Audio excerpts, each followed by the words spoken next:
À vous la parole, si vous avez des questions donc à poser à nos chefs de culture vignerons, nos œnologues conseils, spécialistes de la taille et de l'irrigation, donc pour Carole, et puis Nicolas qui est au niveau de Sud-Vin Bio, régional, qui a un regard un peu transversal et global sur la saison et globalement sur la filière. Voilà.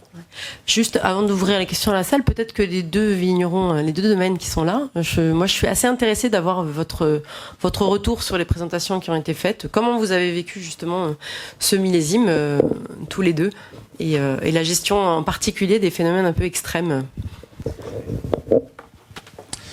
Alors bonjour, Pierre Avoyou, Château de la Galinière, Grand Chai de France. Au niveau de la gestion du millésime, on a principalement, donc nous on travaille avec Fruction, et justement on était un peu en plein dans l'actualité au niveau des températures sur la fin du mois de juin, notamment sur l'évapotranspiration qu'on a vu tout à l'heure, qu'on a abordé. Nous, ça nous a permis de piloter, ça nous permet de piloter, ça fait 2 ans maintenant, on a beaucoup plus de recul sur nos irrigations, et on a justement sur ce feuillage qui s'affaisse et on peut, au niveau justement de l'évapotranspiration, on arrive à piloter en fonction, on parlait de réserve hydrique dans les sols et en même temps d'affaissement de nos surfaces, désolé, je bafouille, je vais reprendre, voilà. Ouais, et foliaire, et donc au niveau du foliaire justement de se dire on arrive à faire la part des choses entre en fait la réserve hydrique dans les sols et justement de voir sur ces températures, de voir que nous on a de l'eau dans les sols, ça nous permet de ne pas irriguer quand on se dit vu la vigne et l'état du feuillage, je vais irriguer. Donc on peut piloter tout ça, et après il y a une autre manière aussi de piloter, c'est sur l'anticipation de nos stress hydriques. Et ça nous a permis aussi de pouvoir vraiment anticiper sur les irrigations. Nous, on est plutôt content là-dessus sur ce millésime et d'avoir fait la part des choses, donc notamment sur ces VRP. Voilà. Bonjour, merci pour me donner la parole. Alors, face aux fortes chaleurs, au mois de juillet, j'ai décidé de ne pas rogner et cimer. Et je pense que ça m'a bien aidé, puisque le 27-28, suite à mon traitement, parce que je suis en agriculture biologique, Pirée vert, soufre, j'ai grillé à peu près 1 hectare sur les 18. Donc échaudage, plantier HS, et tous les bas-fonds ont été touchés, tous les pointes. Donc voilà, j'ai fait la même expérience des fortes chaleurs. En termes de préco, j'ai essayé derrière de mettre des asperceurs pour sauver la mise. Il n'y a pas eu de redémarrage de la végétation. Rien eu. Voilà. Donc, moi, j'ai qu'une seule préco, c'est pas travail du sol, et pas d'essimage, pas de rognage. Voilà. Je sais pas si... Ah oui, alors justement, j'avais une question à un intervenant. Concernant l'évapotranspiration, parce que vous parlez d'humidité dans l'atmosphère, est-ce qu'on ne peut pas compenser ça avec de l'aspersion, puisque l'irrigation, moi je suis sous irrigation classique, je pense que c'est pas forcément judicieux. Oui, vous voulez dire remplacer ce dont on parlait, la brumisation, par de l'aspersion, c'est ça? Oui. L'irrigation par de la... Oui, l'irrigation classique. Ouais. C'est vrai que le goutte à goutte permet d'apporter des volumes conséquents, de simuler des pluies d'orage tous les 10, 15, 20 jours, en ayant un apport assez régulier d'eau. L'aspersion, on a un risque quand même de brûlure également. Je sais que ça s'est fait, hein, j'ai eu des échos, avec un risque, c'est une solution de secours, quoi. C'est pas une solution à long terme. Je sais pas si, Alice, toi, tu as des choses à rajouter? Oui, alors sur l'aspersion, en fait, on en a parlé tout à l'heure à la pause. Donc l'aspersion, c'est un gros coup d'enrouleur, hein, pour ceux qui connaissent. Donc tu me disais que tu avais balancé 80 mm à l'enrouleur. Bon. Alors il y a plusieurs réponses. La première, ce serait de dire que déjà pour la filière, ça donne pas forcément une super image de gestion rationnelle de l'eau, etc. Tout le discours qu'on a essayé de construire. Bon, ça c'est en termes d'image. Pour les réseaux du canal de Provence, ça les met un peu à rude épreuve parce que c'est effectivement tout le monde se met à brancher des enrouleurs tous en même temps. C'est des apports d'eau qui seront, de toute façon, les réseaux ne seraient pas capables de les apporter en termes de pression et de débit. Donc c'est une solution qui de toute façon ne serait pas partageable par tous. Et puis en plus, techniquement, effectivement, il peut y avoir la question de mouiller le feuillage, des histoires de maladies, etc. Mais surtout, c'est de voir l'impact dans la durée. Est-ce que ce grand coup d'eau, il va permettre de réduire la température de manière durable ou pas? Parce que quand tu as un stress thermique qui va être un jour, peut-être un bon coup d'enrouleur, ça va l'abaisser. Mais si ça dure plusieurs jours, en fait, on s'est rendu compte qu'il y a des mesures vraiment thermiques. Hein. Quand on balance un coup d'enrouleur, il y a un rafraîchissement immédiat. Le sol est mouillé, ça va s'évaporer. Donc là aussi, on va maintenir un petit climat artificiellement un peu plus frais pendant quelques heures. Mais en fait, assez rapidement, on revient à la situation initiale.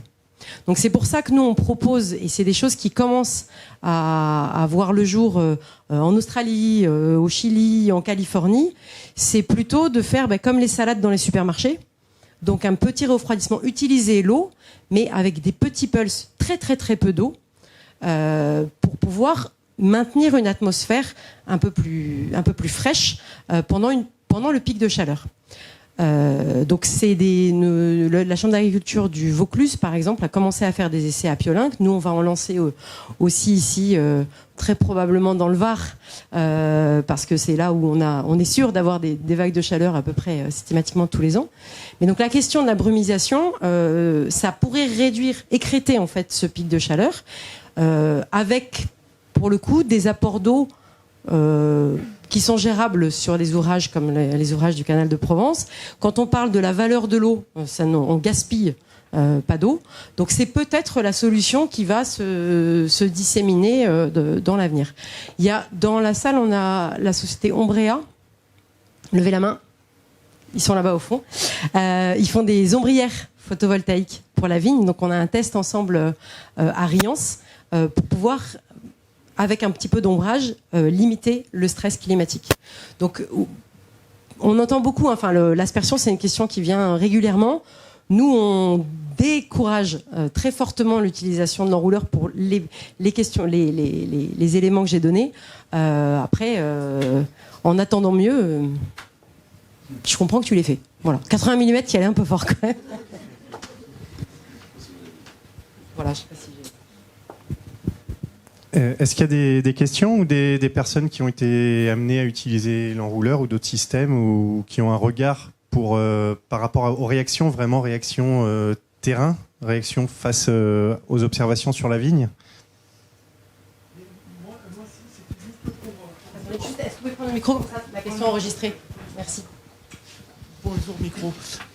C'était juste pour revenir un petit peu sur ce qu'on a présenté tout le long, là, l'hétérogénéité des parcelles, du terroir, des différences climatiques qu'il peut y avoir entre différents points de notre région, de l'appellation, et cette date immuable qui est l'arrosage à la véraison. Voilà, donc c'est incroyable, quoi.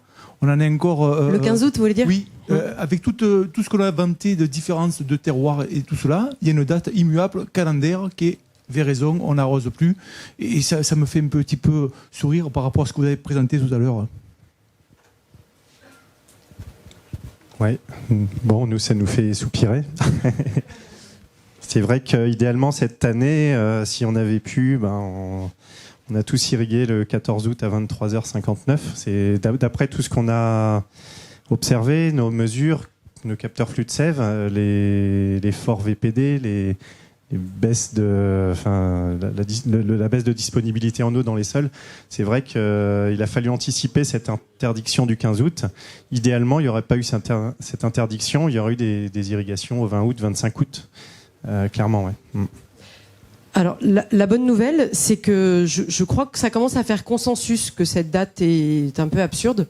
Et je sais qu'il y a l'INAO, il y a une François Grémière qui est là, qui pourra en parler, mais il y a des réflexions qui sont faites sur la stratégie nationale d'adaptation au changement climatique et qui s'est déclinée au niveau régional. Et au niveau régional, ce qui a été mis sur la table par l'INAO, par l'IFV, un peu par tous les acteurs, c'est de dire cette date du 15 août, elle est absurde. Donc on doit travailler à faire évoluer la réglementation. Maintenant, chi va piano va sano, chi va sano va lontano, je ne peux pas vous dire quand est-ce que ça va bouger, mais il commence à y avoir un consensus scientifique qui fait qu'on peut être optimiste que dans quelques conférences du millésime, on n'en parlera plus. Voilà.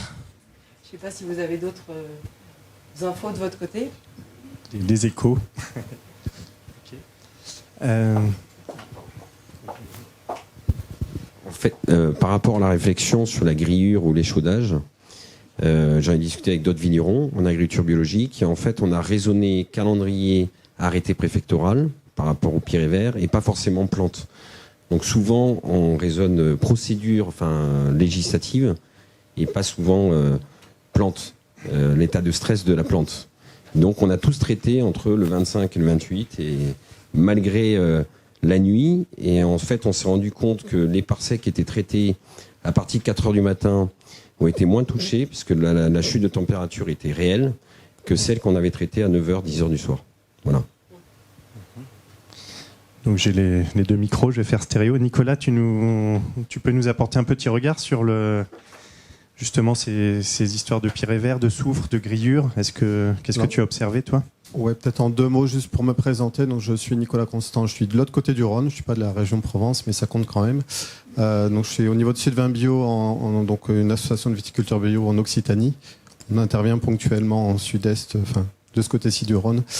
Oui, on a fait une enquête auprès de nos adhérents suite à ce problème, cette canicule entre guillemets du 28 juin. Parce qu'il y a eu beaucoup de publications de l'ICV, des chambres d'agriculture pour expliquer les facteurs qui avaient causé les problèmes de forte phytotoxicité, voire de brûlure des raisins. Et nous, on a voulu affiner la vision chez les bio parce qu'on a très vite, et ça s'est confirmé, suspecté le fait que le soufre avait aggravé les problèmes de brûlure. Et le Pirée vert. Donc, le Pirée vert a souvent été, donc pour ceux qui ne savent pas, un Pirée vert, c'est un produit à base de pyrètre, le seul produit autorisé en bio pour lutter contre la cicada et l'effervescence dorée. Donc effectivement, 1, vous êtes obligé d'utiliser, et 2, comme vous venez de le rappeler, de respecter les dates calendaires. Ça, c'est un peu gênant. Alors je mets pour l'instant de côté le Pirée vert. Alors, c'est clair que le soufre a largement aggravé les problèmes de brûlure.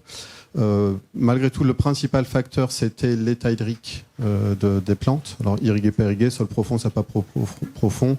L'état de la végétation. Est-ce qu'il y avait beaucoup de végétation ou pas beaucoup de végétation? Ça, a priori, c'était le principal facteur.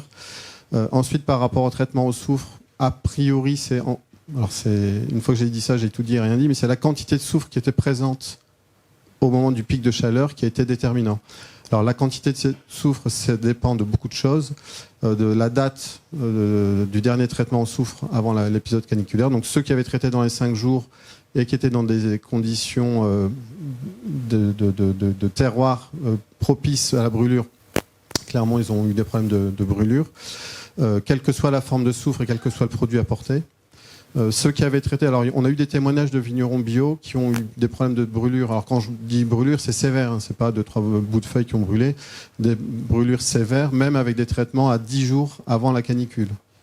Et là, systématiquement, c'était uniquement des vignerons qui avaient utilisé des produits des soufres mouillables. Ceux qui avaient utilisé des poudrages entre 5 et 10 jours avant la canicule, ils n'ont pas eu de problème de brûlure, donc il y a peut-être une réflexion à avoir là-dessus.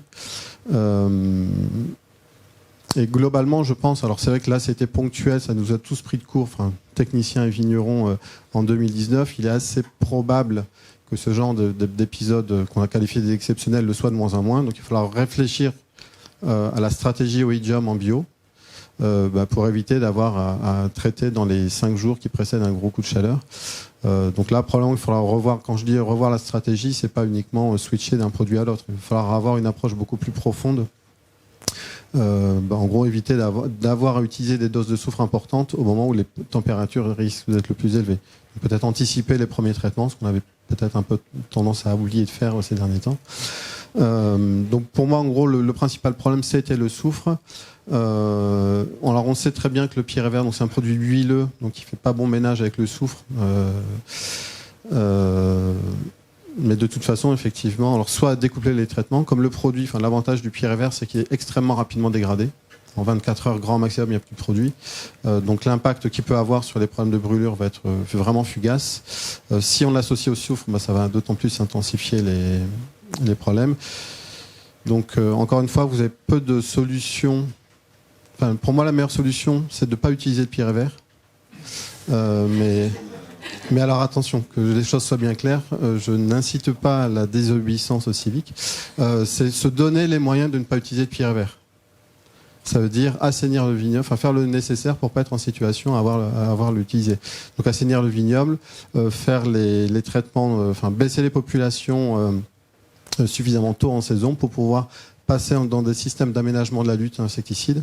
En gros, arrêter d'utiliser des insecticides, c'est pas chaque vigneron qui décide de le faire, c'est une démarche collective.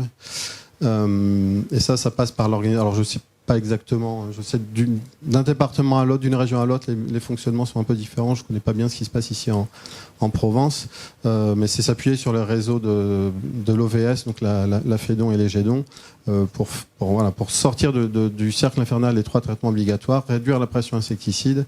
Et du coup, alors généralement, quand on lève le pied sur les insecticides, c'est souvent justement le traitement qu'on est obligé de faire fin juin, qui est le premier qui est à être supprimé. Donc ça peut être une partie de la solution. Alors c'est pas du court terme, c'est du moyen terme, mais il faut malgré tout se donner les moyens de tendre vers ça. Oui, tu veux dire que chaque vigneron, chaque chef de culture à son niveau doit s'impliquer dans les piégeages, les comptages, la pose de pièges, toutes les réunions et mobiliser en local, quoi. Donc je change un peu de sujet, on sort de la problématique température, canicule et événements climatiques exceptionnels. Je remets ma casquette de gestionnaire de flavescence dorée. Enfin, c'est un sujet sur lequel je travaille énormément. Voilà, donc j'en profite pour glisser le message parce que c'est effectivement extrêmement important de gérer ça. Et de toute façon, tant que vous êtes à 3 traitements obligatoires, vous ne pouvez pas déroger en termes de date de traitement. Donc ça, il n'y a pas de solution. Tout à fait. Des réactions ? Alice ? Moi, je profite d'avoir un expert de la flavescence dorée. On nous pose souvent la question, est-ce qu'une vigne irriguée qui transpire bien n'est pas plus séduisante pour les cicadelles? Et donc, est-ce qu'il n'y a pas un risque de propagation de la flavescence dorée plus importante dans des vignobles irrigués? Je n'ai pas de réponse. Du tout. Donc je me tourne vers vous pour voir si vous avez pu constater des différences et si oui, quelles pratiques d'irrigation pourraient éventuellement éviter ça. Peut-être que d'un point de vue taille, vous aurez aussi des éléments de réponse. Alors peut-être effectivement que la taille peut avoir un élément de réponse parce que globalement, il n'y a pas de cause à effet direct entre irrigation. Enfin, globalement, la cicadelle, c'est un insecte ombrophile qui aime bien, c'est pour ça qu'on les trouve sous les feuilles des vignes. Elle aime bien effectivement toutes les conditions, donc c'est pour ça que la taille peut intervenir. La vigueur par le biais de l'irrigation peut aussi également intervenir. Plus on a de végétation, plus on a de risques d'avoir des cicadelles. C'est plus par le biais de la végétation que le taux d'eau dans la sève. En gros, on m'expliquait ça. Je suis un peu sceptique. Moi aussi, alors il faut quand même pondérer mon expertise sur la flavescence dorée. J'ai pas ce niveau de connaissance sur l'impact de la qualité de la sève sur la biologie de la cicadelle. On sait qu'il y a un effet cépage, ça c'est sûr. Sur sur l'insecte lui-même, l'insecte vecteur et sur la flavescence. Mais on sait, globalement, quand on cherche des populations importantes de cicadelles, sur des zones qui sont non traitées, a priori, on va sur des vignes qui sont effectivement vigoureuses. Donc encore une fois, soit parce qu'elles sont irriguées, soit parce qu'elles ont un sol profond bien alimenté en eau. Mais après, de toute façon, encore une fois, la priorité quand vous êtes vigneron, c'est de produire du raisin de qualité et de quantité suffisante par rapport à vos objectifs de production. On sait que s'il faut tout révolutionner pour gérer un ravageur, c'est qu'il y a un souci quelque part. Donc on gère en tête comme des secteurs où on a des fortes vigueurs, où ils arrivent à gérer les cicadelles, même en bio. Voilà, que les choses soient claires. Alors c'est plus compliqué en bio qu'en conventionnel, il ne faut pas se le cacher, mais on y arrive quand même en bio. Donc il ne faut pas tout révolutionner parce qu'on a ce problème-là, mais encore une fois, le plus important, c'est par rapport à cette problématique flavescence, c'est d'éviter qu'elle s'installe dans ce secteur. Donc tout le travail de prospection, que j'ai évoqué précédemment, c'est extrêmement important et de le mettre en place bien en amont de la découverte des foyers sur les secteurs. Enfin, tout le travail qui est fait sur le var, j'en ai entendu parler de loin. Voilà, il y a beaucoup de prospections qui sont faites alors qu'il y a officiellement pas ou très peu de flavescence sur le. Pour moi, c'est la meilleure solution dans la gestion de problématique flavescence. Prévenir plutôt que guérir et mobiliser si la maladie est présente. Ouais. Moi, j'avais une question pour Carole. Tu voulais compléter peut-être ? J'avais une question. J'avais eu des discussions il y a une dizaine d'années avec Hernan Oreda, donc chilien. Toi, tu opères assez souvent au Chili en tant que consultante en irrigation. Alors, il m'avait expliqué que le climat chilien imposait souvent des contraintes hydriques liées au manque d'eau dans les sols en période de floraison et qui donc impliquaient des problèmes de développement, de multiplication des cellules, puis de ramollissement, d'assouplissement des parois cellulaires, suivi au mois d'août de forts orages. Enfin, pardon, en saison inversée, mais du coup en phase de maturation, des forts orages qui provoquaient donc des gonflements de la tourne ou voire même des explosions sur les cépages rouges, impactant un fort développement du botrytis. Est-ce que c'est quelque chose qui est toujours d'actualité ou ça reste marginal ? Quelle est ta vision ? Alors, je vais faire une toute petite. Je vais prendre mes deux casquettes moi aussi. Oui. Parce que là, sur l'occasion de cette table ronde, j'en ai deux en effet. Donc par rapport à mon intervention et pour donner une continuité à ce que vous venez de dire sur la réaction des plantes au coup de chaud cette année. Ça marche, d'accord. Nous, ce qu'on a pu observer sur l'ensemble de la France, tous les vignobles français en ont souffert, depuis la Bourgogne jusqu'en Provence. Donc la Provence avec vraiment une ampleur bien différente et les chiffres qui nous ont été montrés aujourd'hui sont très spectaculaires. Et en matière de relation à la taille, en fait, nous, ce qu'on a pu observer, donc d'abord, première chose, c'est les complants qui ont quand même le plus souffert. Donc les jeunes complants de l'année, voire des jeunes complants de jusqu'à 4, 5, 6 ans. Enfin, c'est ceux-là qui ont été défoliés dans les zones où le coup de chaud était très sévère.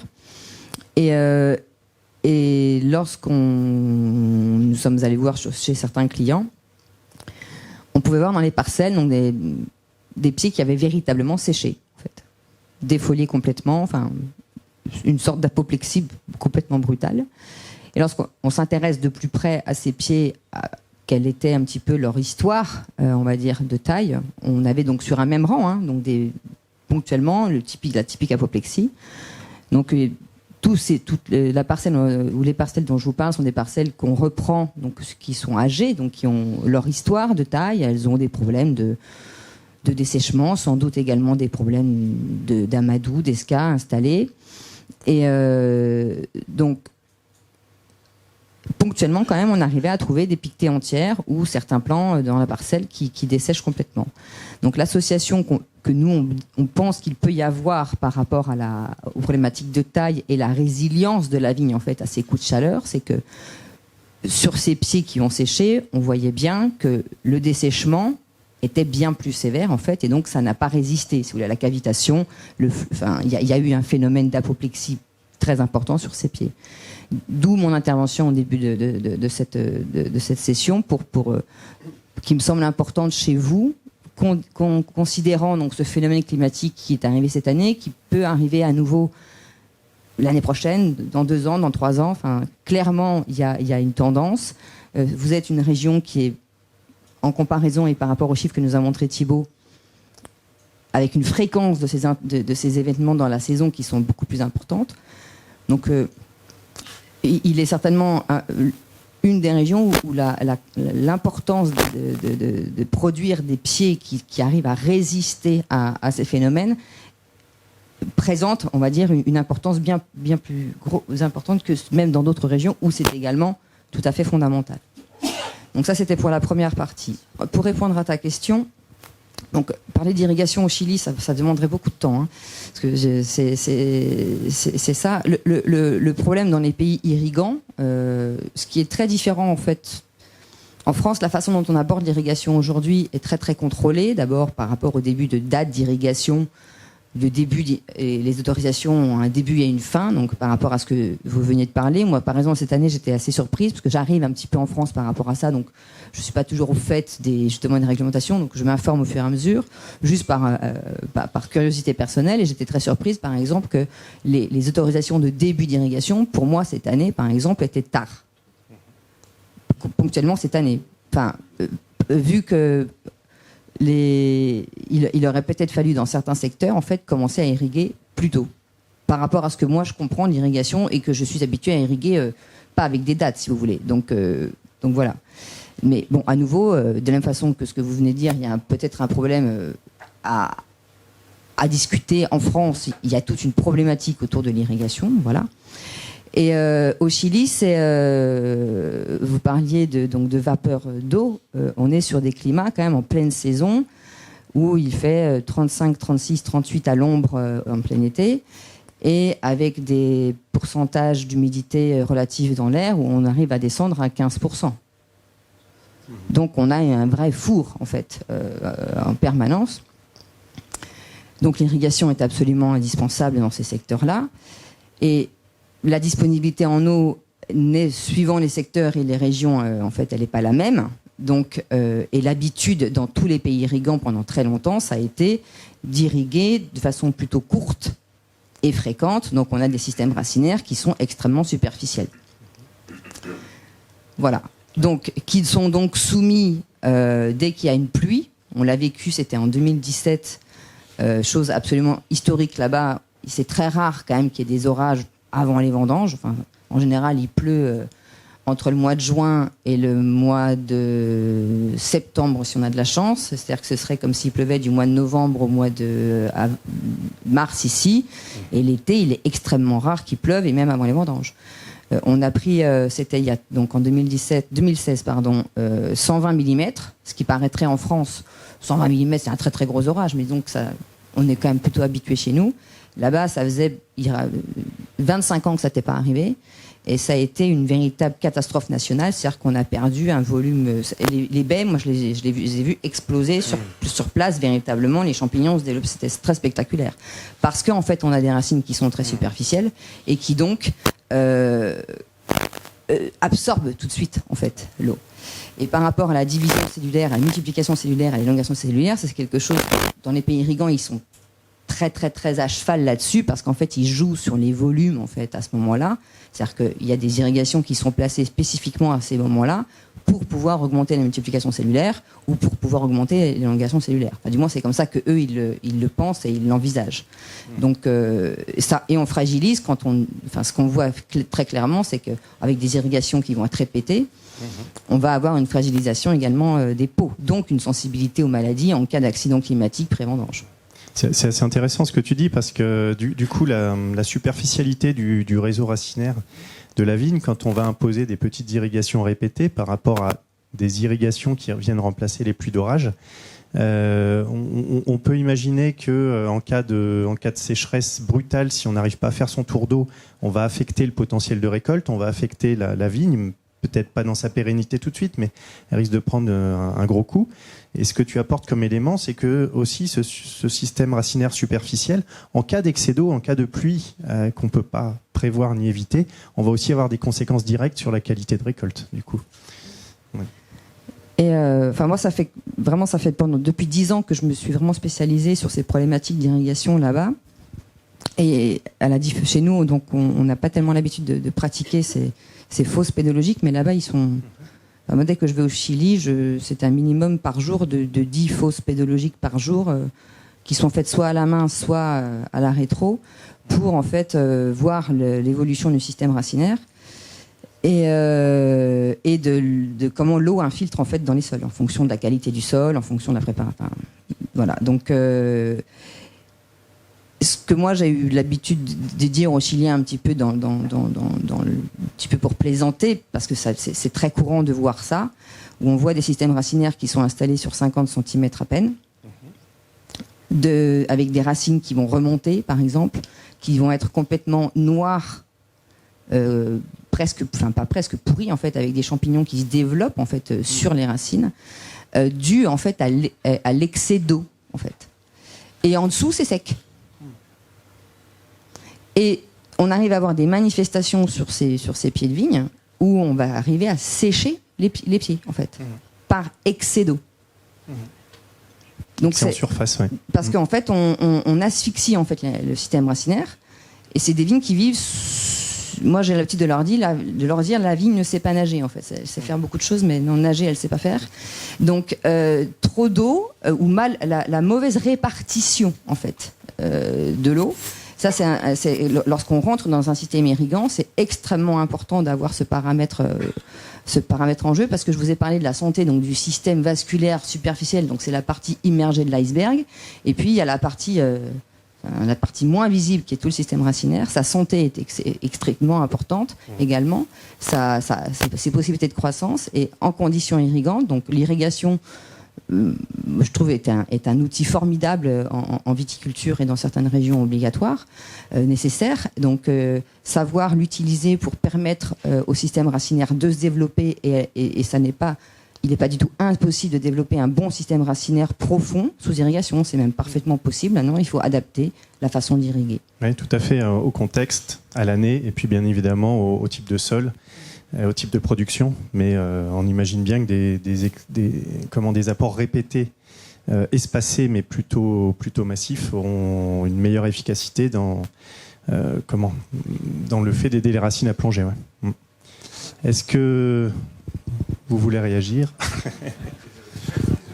Allez-y. Hop.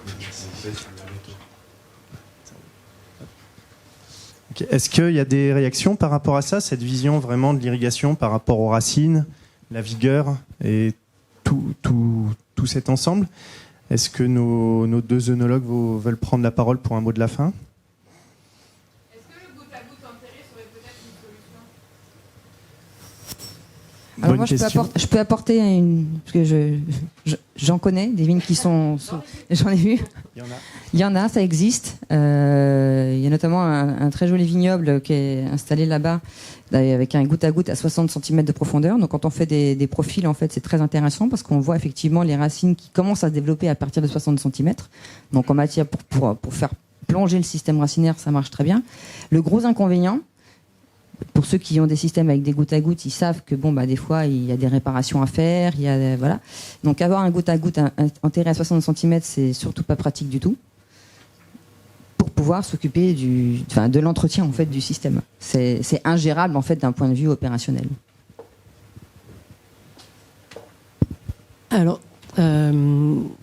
je suis pas mal votre remarque, surtout dans les sols de vigne qui sont pierreux. Et quand on fait passer la machine à vendanger qui va écraser les cailloux, elle va risquer de poinçonner le tuyau. Donc nous, on était au Canal de Provence, on fait beaucoup de goutte à goutte enterré en arboriculture, on en fait beaucoup. Et on arrive à entretenir assez bien le système. Là, on va faire un test. Cette année, on a décidé de faire un test chez un viticulteur. Alors, on enterrant le goutte à goutte à 30 et à 60. Mais parce qu'on a trouvé un entrepreneur qui pose le goutte à goutte, qui a un système un peu particulier, comme une trancheuse. Il va faire une mini tranchée. On va broyer les pierres sur cette toute petite tranchée, dérouler notre goutte à goutte qui va être donc entourée un peu comme dans un lit de sable. Pour ceux qui ont l'habitude de poser du tuyau, ils voient ce que je veux dire. Et donc, on espère que mécaniquement, on pourra protéger notre tuyau et donc pas avoir de poinçonnement et donc avoir un système qui sera maintenable et à entretenir. Donc, on se donne rendez-vous dans 2 mois, on le pose, et dans 1 an, on vous fait un débrief, et dans 3 ans, si tout va bien, on en déroule des kilomètres. Ou pas. Vous le posez sur du central? Gilles? Oui.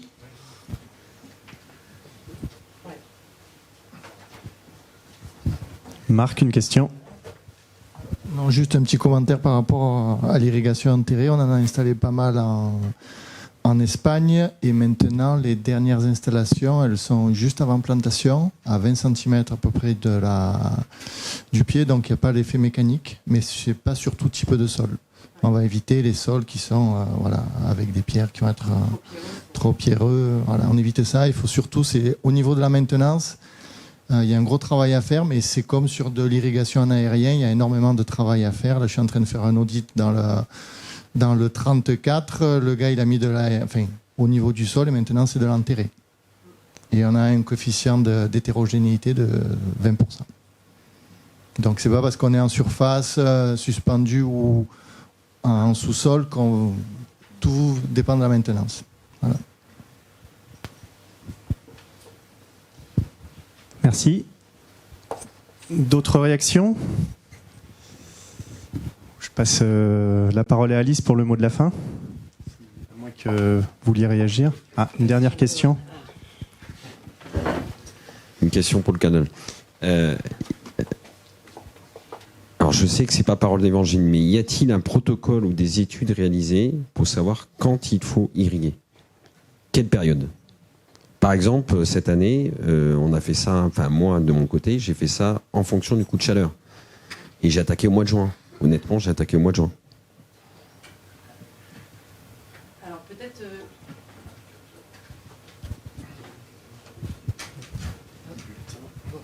Il est décédé. Donc peut-être Pierre-Édouard, tu pourrais répondre, parce qu'effectivement, nous, on a des méthodes de pilotage de l'irrigation avec l'appui des flux de sève. Et tout le défi, c'est de réussir à utiliser ces données qui sont extrêmement pertinentes pour pouvoir faire du conseil à plus large échelle. On travaille avec l'association Sainte-Victoire, on travaille avec les chambres d'agriculture pour essayer collectivement de donner plus d'informations aux vignerons pour les aider à prendre des décisions. Mais je te laisse Pierre-Édouard dire comment il fait chez lui pour te donner des bonnes idées. Chez nous, par exemple, sur cette année, au mois de juin, donc par rapport au flux de sève et sur les capteurs qui sont installés sur nos pieds de vigne, on sait exactement comment le végétal gère les réserves hydriques en eau. On sait ce qu'on a dans les sols, et donc ça nous évite des arrosages un petit peu à l'emporte-pièce, dans le sens où tout à l'heure, quand je parlais du feuillage, ces espèces d'affaissement du feuillage, j'avais du mal à m'exprimer, désolé. Et ça ne donne pas du tout une idée justement de nos réserves en eau et de ce que la vigne va pouvoir y puiser et de ce qu'elle y puise. Et le fait d'avoir ces capteurs de flux de sève, ça nous renseigne sur ce qu'on a dans les sols, sur l'état de la plante, et à ce moment-là, effectivement, sur les manières d'anticiper. Et là où j'ai pas insisté tout à l'heure, mais c'est vraiment l'anticipation dans l'arrosage avant que la plante rentre en stress hydrique. Parce que généralement, quand on voit une plante en stress hydrique, si on enlève les coups de chaleur et qu'on reste juste sur un stress hydrique de la plante, c'est trop tard. Enfin, on parlait de multiplication cellulaire, etc. Et on est, entre guillemets, on est un peu foutu. C'est vraiment de l'arrosage par anticipation, et aussi on évite de l'arrosage inutile. Voilà. Ok, je reprends le micro ici. Merci. Est-ce que du coup tu veux nous inviter pour le pot de l'amitié, puisqu'il paraît qu'il y a quelques vins qui viennent de chez toi, nous les présenter rapidement et puis lancer la fin des opérations. Gentiment, le Canal de Provence a pris des vins du domaine. Vous aurez donc un Côte de Provence en rosé.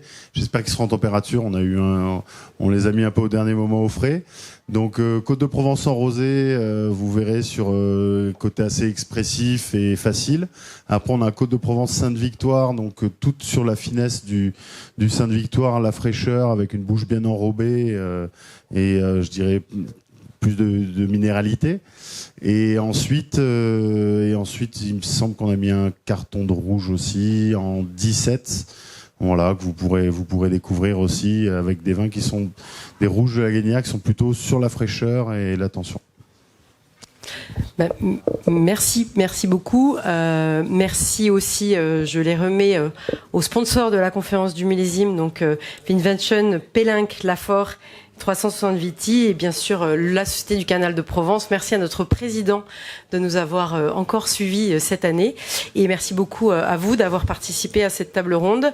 J'espère que les échanges pourront continuer autour d'un bon verre de la Galinière. Il paraît que le 2019 est très bien.